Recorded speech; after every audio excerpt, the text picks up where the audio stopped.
Que el Señor les bendiga, mis queridos alumnos. Gracias por estar una vez más pendientes de su clase. Agradezco al Señor que les mantenga muy bien de salud, al igual que aquí a su servidora. Eh, Espero que hayan podido escuchar sus clases, sus videos y que hayan podido hacer la tarea. Quiero decirle que este día vamos a hablar acerca de otra doctrina que se llama la doctrina acerca del pecado y el nombre griego es amartiología. Amartio es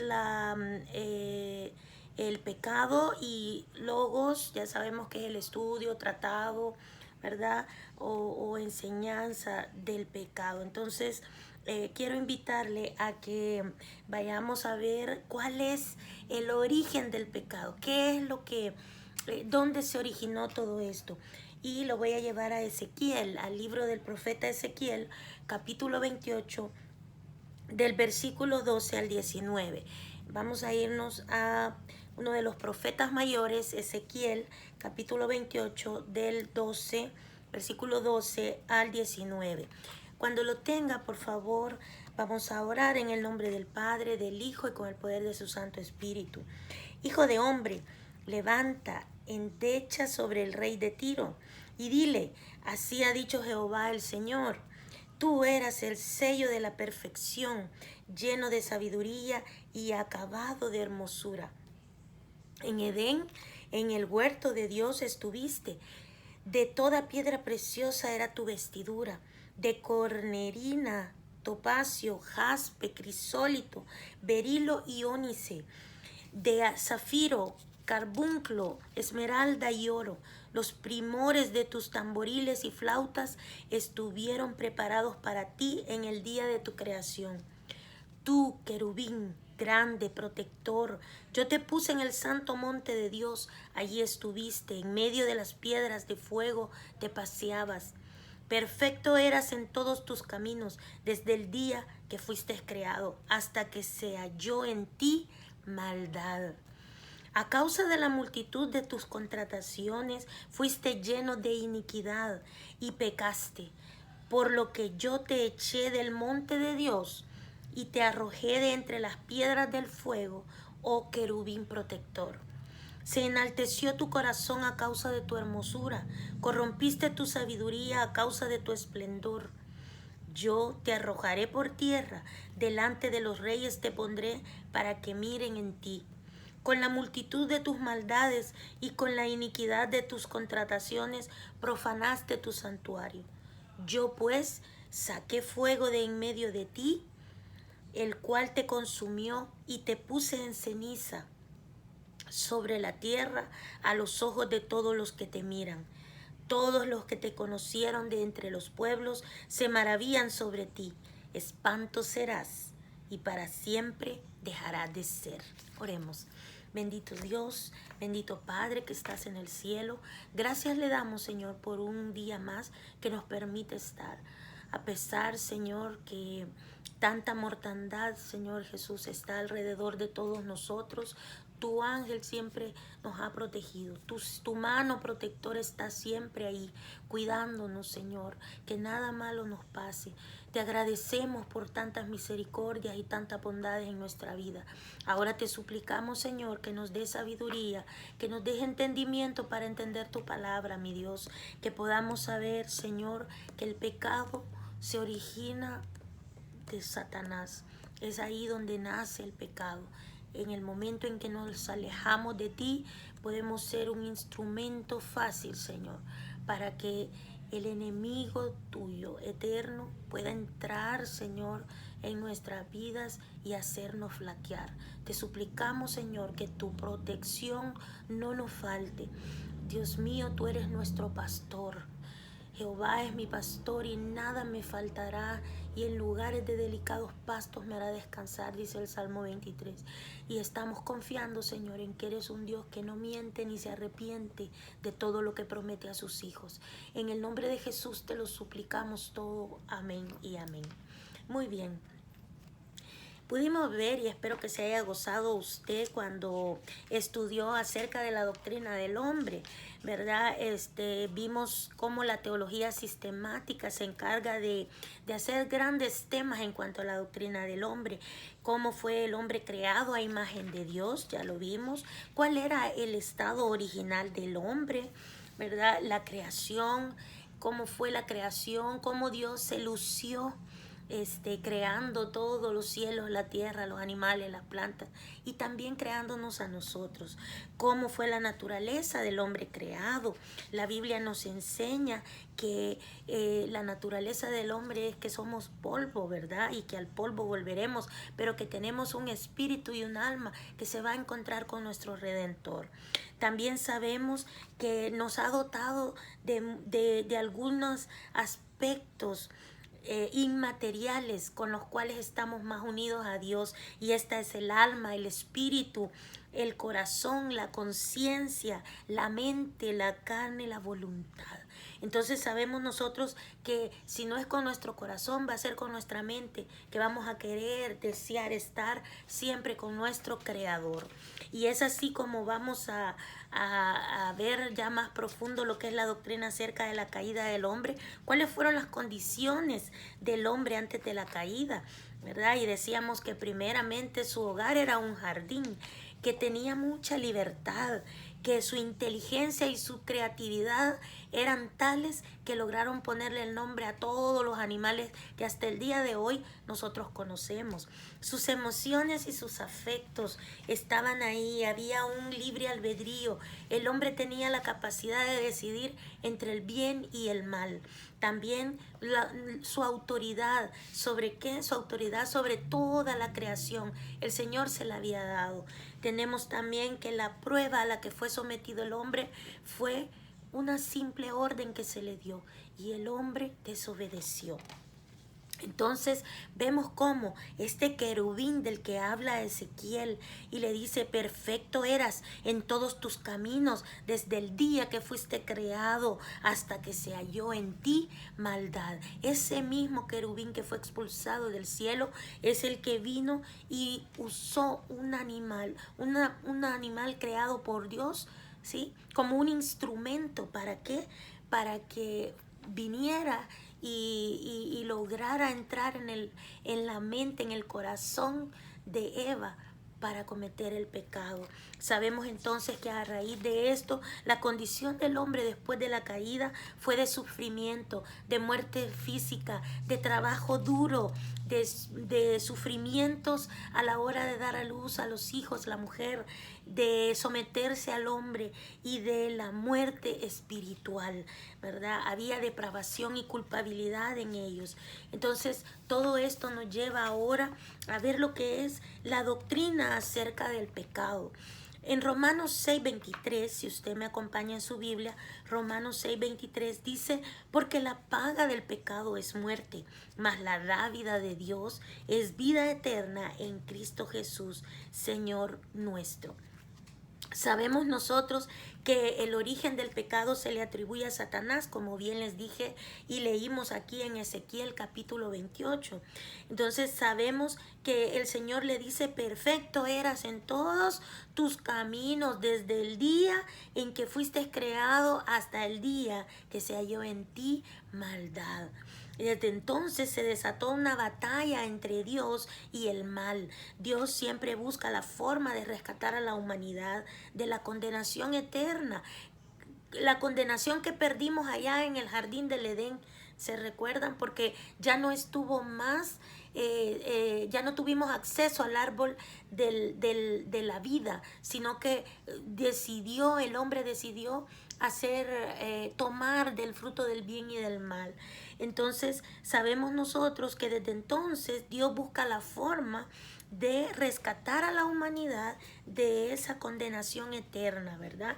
Y el maligno quiere llevarla por medio del pecado. Esa es la lucha. ¿Sabía usted? Y en lo que leímos, decíamos en el 28:14, dice: tú, querubín grande, protector, yo te puse en el santo monte de Dios y ahí estuviste, en medio de las piedras de fuego te paseaba. ¿Protector de qué? ¿Sabía usted que uno de los ángeles uno de los arcángeles, querubines que protegían a Dios allá en el cielo, en su santo monte. Era él, era Luzbel. Pero se envaneció de verse tan hermoso, tan bello, se envaneció. ¿Y qué pasó? Pecó. Entró el pecado, entró el mal, se llenó de mal, dice. Se halló mal en él. Se alejó de Dios y empezó a verse él mismo y quiso ser igual a Dios. Entonces vamos a decir que una definición del pecado es que significa errar al blanco, que también incluye dar un falso blanco. Y los pecados que comete un individuo pueden ser voluntarios o por ignorancia. Mire qué interesante. Pueden ser voluntarios o por ignorancia. Vamos a ver lo que quiero que nos vayamos, por favor, a Primera de Timoteo. Allá en el Nuevo Testamento, Primera de Timoteo, capítulo 1:13. ¿Cómo puede ser un pecado por ignorancia? Mire lo que dice Primera de Timoteo 1:13. Habiendo yo sido antes blasfemo, perseguidor e injuriador, mas fui recibido a misericordia, porque lo hice por ignorancia, en incredulidad. ¿Quién es el que está hablando acá? Es Pablo. Pablo está diciendo que él le daba gracias a Dios porque lo había fortalecido en Cristo Jesús, porque dice que le tuvo por fiel, poniéndolo en el ministerio y habiendo él sido blasfemo, dice. Pero, ¿por qué Pablo se está justificando, salvándose? Por esto mismo, mire, porque dice que en ese momento él lo hizo por ignorancia. Entonces, pero ahora, hermano, usted y yo ya no pecamos por ignorancia, sino que lo hacemos voluntariamente, conociendo cuáles son las consecuencias, sabiendo que estamos hechos a imagen y semejanza de Dios, tomamos la decisión de pecar. Entonces ya no lo hacemos por ignorancia. Sin embargo, dice, tiene la misma consecuencia. Si hacerlo por ignorancia o hacerlo por voluntad, la misma consecuencia es, y esta es la pérdida de la comunión con Dios. ¿Por qué? Porque leímos en Romanos 6:23, porque la paga del pecado es muerte, mas la dádiva de Dios es vida eterna en Cristo Jesús, Señor nuestro. Entonces vamos a ver cuáles son el pecado y sus consecuencias. En Romanos 3:23, allí atrásito del que acabamos de leer, Romanos 3:23, oiga lo que dice. Dice, por cuanto todos pecaron y están destituidos de la gloria de Dios, por cuanto todos pecaron. Entonces estamos viendo nosotros que la consecuencia del pecado es estar destituidos de la gloria de Dios. Lo mismo que sucedió con Satanás. Él fue destituido, dice que fue arrojado del santo monte, del lugar santo, de allá donde se paseaba, dice, él fue arrojado. Lo mismo está pasando acá, por cuando todos pecaron y están destituidos de la gloria de Dios. Entonces dice que todos pecamos y que por lo tanto estamos condenados. Pero no hay ni uno solo, dice la Biblia, ni un solo que diga que no tiene pecado, porque entonces hacemos mentiroso a Dios. Entonces dice que en Romanos 6:23, mire ahí más adelantito, Romanos 6:23, nos dice de la siguiente manera, porque la paga del pecado es muerte, mas la dádiva de Dios es vida eterna en Cristo Jesús. Entonces hay una solución. Sí hay una condenación y es cometiendo el pecado voluntario o cometiéndolo por ignorancia. ¿Qué tenemos? Estamos destituidos de la gloria de Dios y por lo tanto solo todos somos pecadores y tenemos condenación eterna. Pero esa es la consecuencia del pecado. Pero mire, también en el mismo Romanos 6:23 que acabamos de leer, dice de que también, oiga, dice, mas la dádiva de Dios, ¿qué hace? Es vida eterna. ¿En quién? En Cristo Jesús, Señor nuestro. Entonces podemos ver nosotros que en este versículo nos habla de que hay una solución, hay un camino que nos puede apartar de esa condenación eterna.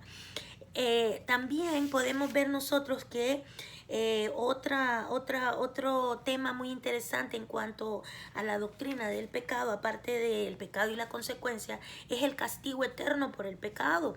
Ese castigo está establecido en esta vida. Las escrituras enseñan claramente las verdades de la eternidad. Y en Lucas 16:26 vemos nosotros que nos dice: además de todo esto, una gran cima está puesta entre nosotros y vosotros, dice, de manera que los que quisieran pasar de aquí a vosotros no pueden, ni de allá pasar acá. Nadie puede interceder a favor de alguien que ya murió. Nadie. Esto nosotros tenemos que tomar la decisión en vida. Así como decidimos pecar, también podemos decidir tener salvación y vida eterna. También vemos nosotros que en Romanos 2:5 nos dice: pero por tu dureza y por tu corazón no arrepentido, atesoras para ti mismo ira, para el día de la ira y de la revelación del justo juicio de Dios. Entonces, quiere decir que el pecador no arrepentido ya está condenado. El problema no es pecar, el problema es no arrepentirse. Tenemos que arrepentirnos de lo que hacemos, porque nuestra misma condición pecaminosa muchas veces nos lleva, como ya les dije, ya puede ser de manera por ignorancia o por voluntad, pero hay una salvación. Nuestra mente, nuestro corazón, el Espíritu Santo, la conciencia, se recuerdan que está ahí diciéndonos: eso está malo, eso está bien, eso está malo. Entonces, cuando nos dice eso está malo, ya sabemos el camino que debemos de seguir. ¿Cuál es? El arrepentimiento. Dice en segunda de Pedro 2:9: ¿sabe el Señor librar de tentación a los piadosos y reservar a los injustos para ser castigados en el día del juicio? Entonces, el final del inconverso sabemos que siempre es el castigo eterno, pero si no se arrepiente, o sea, siempre hay una solución. Y también en 2 de Tesalonicenses 1, del 8 al 9, nos dice que para dar retribución a los que no conocieron a Dios, mire, ni obedecen al Evangelio de nuestro Señor Jesucristo, los cuales sufrirán pena eterna de perdición, excluidos de la presencia del Señor y de la gloria de su poder. O sea, que vamos a estar excluidos de la presencia de Dios. Por eso mismo es que cuando nosotros nos alejamos por cansancio, por muchos problemas, por exceso de trabajo, por problemas en la familia, por amistades, ¿sí? Por vicios, por tanta cosa que nosotros nos alejamos de la presencia del Señor, estamos más susceptibles ¿a qué? A que el mal entre en nosotros, ¿sí? A que estemos más susceptibles a fallarle al Señor, a pecar. Entonces, como les decía, estas son consecuencias, pero el remedio del pecado, dice de que en Romanos siempre 5:8, ahí atrásito, Romanos 5:8, mire, es un versículo que usted lo debe de tener presente a la hora de evangelizar. Dice: mas Dios muestra su amor para con nosotros en que, siendo aún pecadores, Cristo murió por nosotros. Ese es el remedio para el pecado. No hay ninguna indulgencia, no hay ningún sacrificio que usted y yo podamos hacer que valga más que el amor que Cristo mostró por nosotros en la cruz del Calvario. ¿Por qué? ¿Qué hizo por nosotros?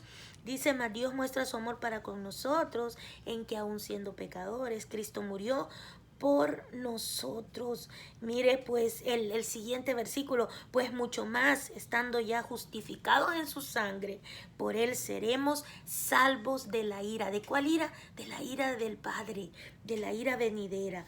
Entonces podemos decir nosotros que el mundo no podía ser rescatado de otra manera. El que podía comprar el rescate era Él. ¿Y con qué la compró? Con su sangre, con toda su sangre preciosa.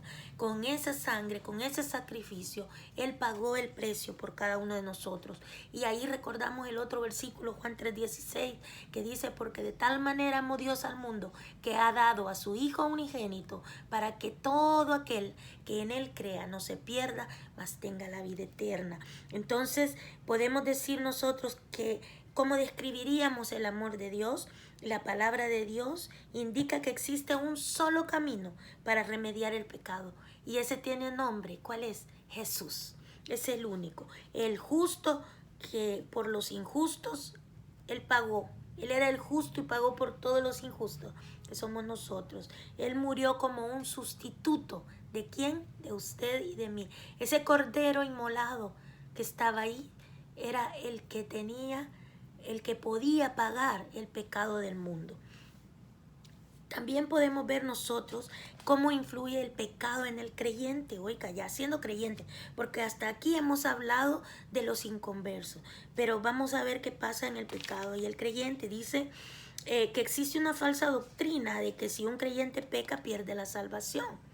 Sin embargo, cuando estudiamos la doctrina de la salvación, que es la soteriología, esa la vamos a ver en la siguiente clase, dice que cuando la estudiamos vamos a comprobar bíblicamente que Dios es fiel en mantener sus promesas hacia aquellos que confían en Él. Es importante entender, aun cuando Dios es fiel, si un creyente, si usted y yo pecamos, vamos a tener consecuencias y vamos a pagar las consecuencias de nuestra equivocación, de nuestro errar al blanco, de nuestro pecado. Entonces, ¿qué pasa cuando un creyente peca? Mire, vámonos a ir a Primera de Juan 1:6. Primera de Juan 1:6.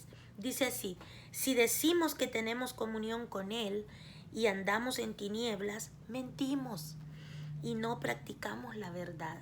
Entonces es fácil. ¿Cómo perdemos la comunión con Dios? Le decía anteriormente, cuando andamos en tinieblas y mentimos y no practicamos la verdad. Cuando andamos haciendo chanchullo y medio, ¿sí? Para que nos alcance el dinero hasta llegar a la renta, esto es que no andamos practicando la verdad, andamos en tinieblas y por lo tanto es fácil perder la comunión con Dios. ¿Cuántos ahora, hoy en día, están diciendo, ay, pero es que me hace falta ir a la iglesia? Pero óigame, la comunión con Dios no está dentro de esas cuatro paredes. La comunión con Dios la debe de tener usted en todo momento, en cualquier lugar donde esté, porque tenemos un Dios omnipresente, ¿sí? Un Dios que está aquí y que está ahí con usted en el momento en que vea este video. Sí, es un Dios que vive en la eternidad. Ese mismo Dios es aquel que puede estar con usted. Por lo tanto, si usted pierde la comunión con Dios, no es por culpa de que la iglesia esté cerrada, o por culpa de que el pastor no quiera dar culto, o por culpa de la pandemia. No, si usted pierde la comunión con Dios, es su culpa, es mi culpa. ¿Por qué? Por haberme alejado, por haber permitido que el pecado me separe de la comunión con Dios. Entonces, ¿qué es lo que logro con esto? Dice que contristo al Espíritu Santo. Vamos a ver lo que dice Efesios 4:30.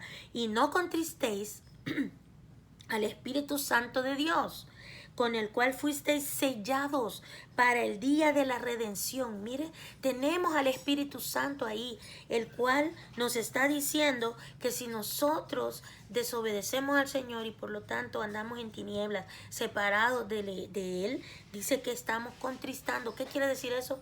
Lo estamos haciendo chiquitito, arrinconado ahí en un pedacito de nuestro corazón.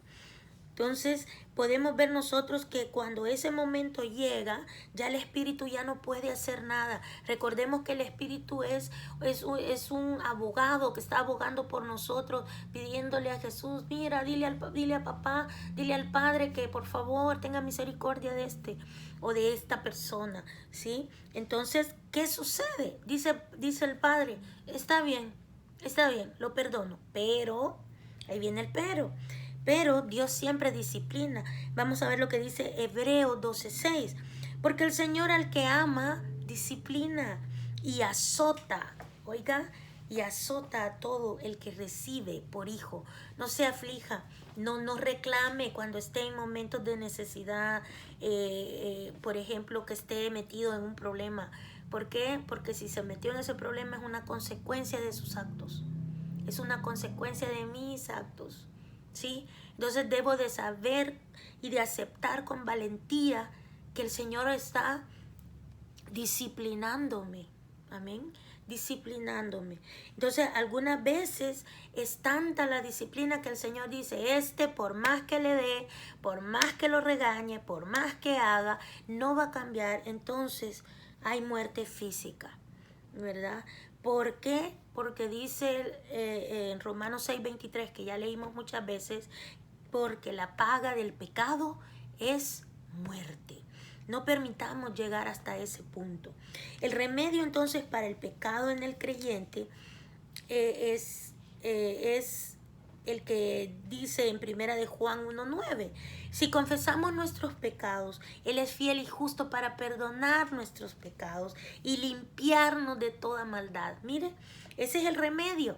Primero, sabemos que hay un camino. ¿Cuál es ese camino? Jesús, ¿verdad? Sabemos que vamos a hacer, aunque le aceptemos, aunque nos volvamos creyentes de Él, vamos a pecar siempre, ¿sí? Pero tenemos que arrepentirnos y asumir la consecuencia. ¿Cuál es esa consecuencia? Pagar el precio de la disciplina de Dios. Entonces, pero también dice que si confesamos nuestros pecados, oiga, debemos de arrepentir y confesar nuestros pecados, porque eso es parte. Confesarlo, ¿por qué? Porque Dios es fiel y justo para perdonarnos. Pero hermana, ¿y por qué tengo que hacerlo si Él ya lo sabe? Porque tenemos que mostrar humildad, porque tenemos que mostrar obediencia, porque debemos de someternos a la autoridad suprema, plena de Dios. Y así lo ha estipulado. Entonces, así lo tenemos que hacer. Por favor, acompáñenme al libro de Santiago. Santiago. Váyase ahí a Hebreos Santiago 4:8. Oiga lo que dice. Acercaos a Dios y Él se acercará a vosotros, pecadores. Limpiad las manos y vosotros los de doble ánimo, purificad vuestros corazones. Mire, afligíos y lamentad y llorad. Vuestra risa se convierta en lloro y vuestro gozo en tristeza. Humillaos delante del Señor y Él os exaltará. Entonces estamos viendo nosotros que el hombre no puede hacer nada para borrar el pecado, nada. Pero, ¿por qué? Porque lo trae consigo desde el nacimiento, dice.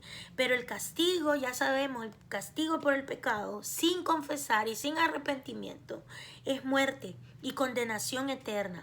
Pero nosotros tenemos y sabemos cuál es el camino. Y ese camino es Jesucristo. ¿Por qué? Porque con su vida Él pagó en la cruz del Calvario y derramó toda su sangre para comprarnos, para justificarnos delante del Padre, para reconciliarnos con Dios, para darnos vida eterna. Hermano, espero que usted pueda aceptar al Señor Jesús en su corazón.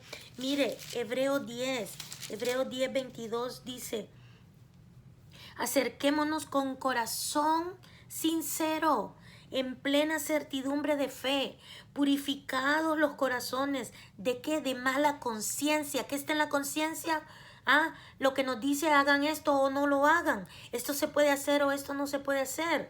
¿Sí? De mala conciencia y lavados los cuerpos con agua pura.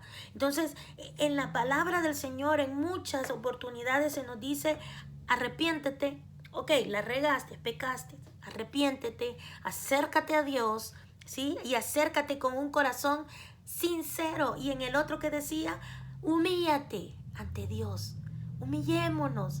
¿Por qué? Porque sabemos reconocer que nos hemos equivocado, ¿verdad? Sabemos reconocer que nosotros nos hemos alejado de Dios y por lo tanto tenemos que buscar la manera de volver a Él.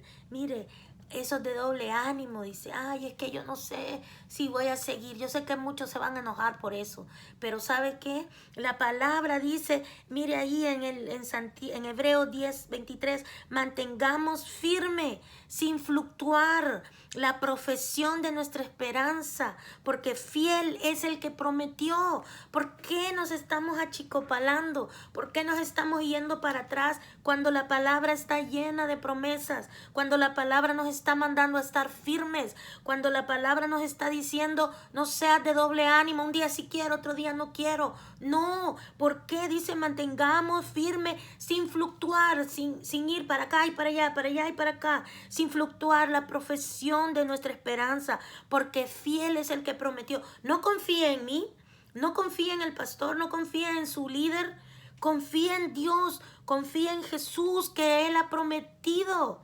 Él es el que ha dado las promesas. ¿Para qué?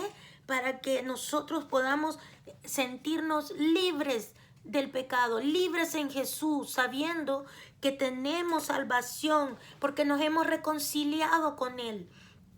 Mire más adelante en el 10:24 de Hebreos dice, y considerémonos unos a otros para estimularnos al amor y a las buenas obras. Oiga, estimularnos, la Biblia lo dice. Así que por favor no me venga a decir que lo presiono mucho, que mucho insisto en que usted siga, de que yo le digo que no pierda su norte, que no pierda el norte de su vida, que debe de ser siempre Jesucristo. No me lo diga a mí, no me venga a reclamar a mí, porque quien se lo está diciendo es el Señor en su palabra. Le está diciendo y considerémonos unos a otros para estimularnos al amor y a las buenas obras. Le estoy diciendo siga adelante porque el que le prometió una vida plena, eterna, es Jesucristo. El que le ha dicho que va a sostenerle con su mano derecha, dice, es Jesús.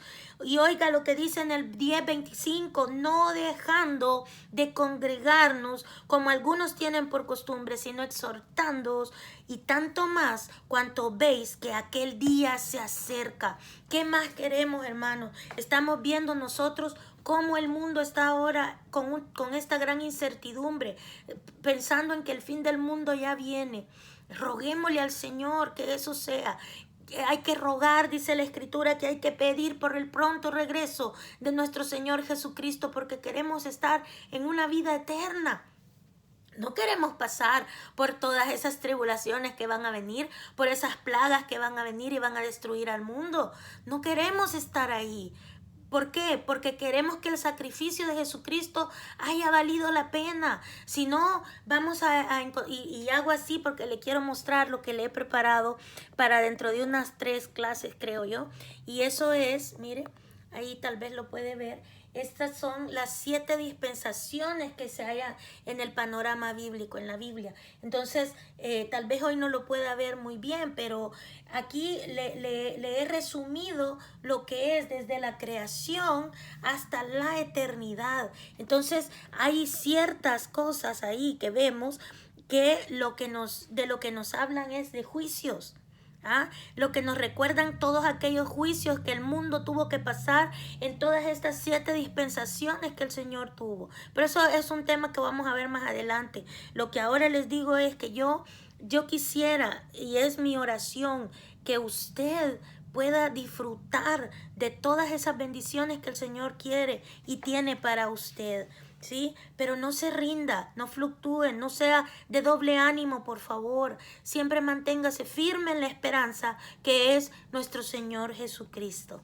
Ahora vamos a orar, vamos a darle gracias al Señor porque nos ha abierto los ojos por medio de su palabra. Bendito Dios. Gracias le damos, Señor, porque sabemos que tu palabra dice, porque aún un poquito y el que ha de venir vendrá y no fallará, no tardará, mas el justo por la fe vivirá. Nosotros estamos viviendo por fe, Señor, diciendo que es a lo que no vemos, Señor, esperando en aquello que no sabemos. Lo único que queremos es decirte que estamos confiando en un Dios todopoderoso, en un Dios que tiene control pleno de todo el mundo, el universo, la pandemia, la vida, la familia, nuestro trabajo, el pago de nuestros recibos, de nuestros biles. Señor, tú estás en control y por eso yo te doy las gracias porque estás en control. Bendigo a cada uno de mis hermanos que están escuchando, que están viendo este video, porque yo sé, Señor, que cada uno de nosotros estamos atravesando muchas luchas, pero yo le insto a que la que no vaya a dejar es la de estar aprendiendo del Señor, congregándose cuando pueda congregarse. Hay que hacerlo, Señor, ahora en línea, estar conectados, Señor, a esas páginas. Miles y miles de pastores están en este momento haciendo sus servicios online para que llegue esa comida hasta la intimidad de nuestros hogares, y te lo agradecemos y damos las gracias, la honra, Señor, a todos esos pastores que están haciendo ese esfuerzo, Señor. Agradecemos por nuestro pastor José y le damos y le bendecimos, mi Señor, le bendecimos porque por esa obra que está haciendo, Padre Santo. Gracias, Señor, porque sabemos que tú eres fiel, que siempre provees a nuestra mesa y provees, Padre Santo, para pagar todo lo que se necesita en nuestra iglesia. Gracias por el dador alegre, Señor. Gracias por aquel que siempre le has dado trabajo a pesar de esta gran incertidumbre que hemos estado viviendo.